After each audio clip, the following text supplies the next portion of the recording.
রান্নাঘরে নতুন একটা ভিডিও নিয়ে আবার হাজির হয়ে গেছি। ওয়েলকাম বন্ধুরা, আজকে একটা নতুন ভিডিও করছি। এ দেখো, কড়াইতে তেল দিয়ে দিয়েছি। আজকে ওলের যে ডাঁট আছে সেই ডাঁটটা করব। ওটাকে আমি আগেই সেদ্ধ করে নিয়েছি। সেদ্ধ করে নিয়ে ওটা খানিকক্ষণ রেখে দিয়েছিলাম, আধ ঘন্টা মতন। জলটা ঝরিয়ে নিয়েছি। এবার আমি মূল রান্নায় চলে যাব। তার সেদ্ধটা তোমাদের সাথে শেয়ার করা হয়নি। চিংড়ি মাছটা আমি ধুয়ে পরিষ্কার করে নিয়েছি। যে চিংড়ি মাছটা আমি একটু ভেজে নিচ্ছি।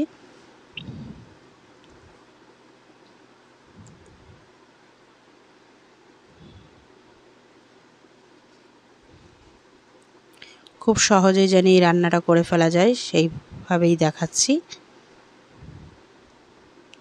খুব সহজেই করতে পারবে, অথচ টেস্টও খুব সুন্দর হবে, যে হাত চেটে পুটে খাওয়ার মতো। চিংড়ি মাছটা একটু বড় সাইজের মোটামুটি।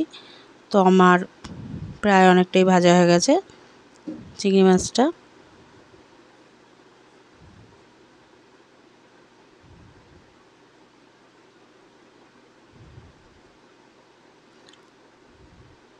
আর এই রান্নাটায় আমি একটু তেলটা বেশিই দিয়েছি।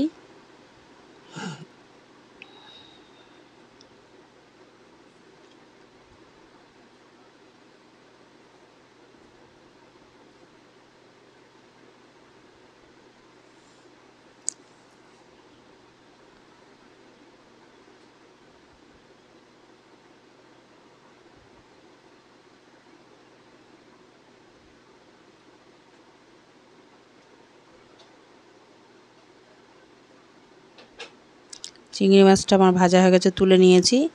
ওই তেলের মধ্যে আমি গোটা জিরে, শুকনো লঙ্কা ফোড়ন দিয়ে দিয়েছি। একটু নেড়ে নিলাম। এবার পেঁয়াজ ফোড়ন দিচ্ছি।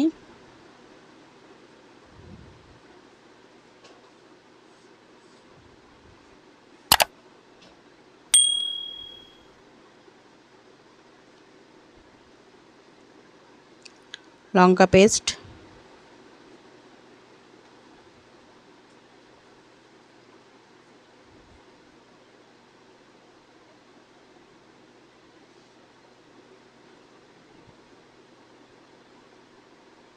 নুন পরিমাণ মতন, এবার হলুদ,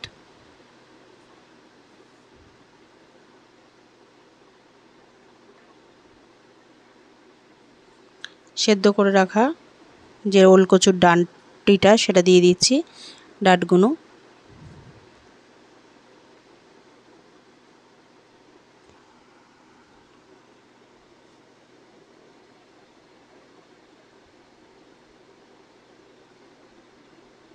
ভালো করে নেড়ে চেড়ে নিচ্ছি।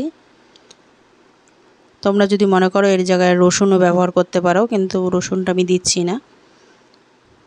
যেইভাবে করছি এইভাবে টেস্ট আরও বেশি লাগবে। অনেকেই রসুন পছন্দ করে না, সেই কারণে দিচ্ছি না। ভেজে রাখা চিংড়ি মাছটা দিয়ে দিলাম। দেখো, কোনো মশলাপাতি সেরকম কিন্তু দিইনি, একদম সিম্পল, কিন্তু দুর্দান্ত টেস্টের হয়েছে এটা। ওর দিকে একটু চিনি ছড়িয়ে দিলাম।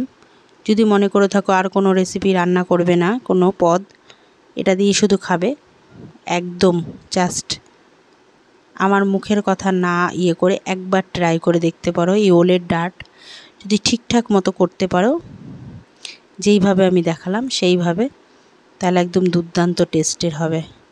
এই যে দেখো, আমার প্রায় কিন্তু হয়ে গেছে। দেখলে কিন্তু আমি কোনো জল এর মধ্যে ব্যবহার করছি না এক ফোঁটাও। এই তেলের ওপরে এটা কিন্তু হচ্ছে পুরো রান্নাটা।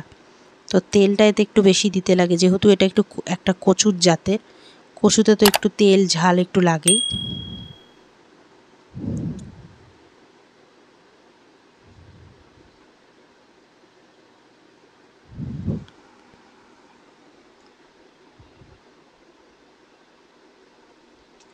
আমার ওলের ডাঁট পুরো রেডি হয়ে গেছে।